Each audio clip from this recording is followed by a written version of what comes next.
இப்போ நீங்க பாக்குற இந்த வீடியோ எல்லாம் ஏதோ யூடியூபுக்காக எடுக்கிற சமையல் கிடையாது. விடிய விடிய கை குழந்தைகளை மடியில போட்டுக்கிட்டு ஒரே நைட்டு 5000த்திற்கும் அதிகமான சாப்பாடு பொட்டலங்களை கட்டிக்கிட்டு இருக்கிறாங்க.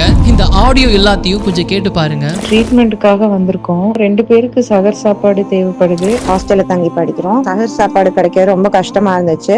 ஜிஹெச்க்கு ஒருத்தவங்க ரிலேட்டிவ் ஒருத்தவங்களுக்கு உடம்பு முடியல, அதுக்காண்டி வந்திருக்கோம். எதுவும் அரேஞ்ச் பண்ணி தர முடியுமா தான்? பக்கத்துல எங்கேயாவது சகர் உணவு கிடைச்சிராதான்னு ஒவ்வொரு பக்கத்து கால் பண்ணி கேட்டுக்கிட்டு இருப்பாங்க. இதோ ஜீவசாந்தி அறக்கட்டளை சகோதரர்கள் ஒரு நாளைக்கு மட்டும் 700 கிலோ அரிசியில சமையல் செஞ்சு இந்து முஸ்லிம்னு எந்த பாகுபாடும் பார்க்காம ஒரே இரவுல எல்லாரும் உட்கார்ந்து வேலை செஞ்சு 5000த்திற்கும் அதிகமான நோன்பாளிகளுக்கு 15 குழுக்களா பிரிஞ்சு ஒவ்வொரு வீட்டுக்கும் போய் சூடான சகர் உணவை விநியோகம் செஞ்சுக்கிட்டு இருக்காங்க. ஒரு நபருக்கான சகர் உணவிற்கு ஆகக்கூடிய செலவு 60 ரூபாய். ஒரு நாளைக்கு 5000 நோன்பாளிகளுக்கு 3 லட்சம் வரைக்கும் செலவாகுது. நீங்களும் உங்களுடைய பங்களிப்பை கொடுக்க நினைச்சா ஃபர்ஸ்ட் கமெண்ட்ல உள்ள லிங்கை கிளிக் பண்ணி எத்தனை சகர் உணவு கொடுக்க நினைக்கிறீங்களோ அதற்கான தொகையை செலுத்தி ரெசிப்டையும் பெற்றுக்கொள்ளலாம்.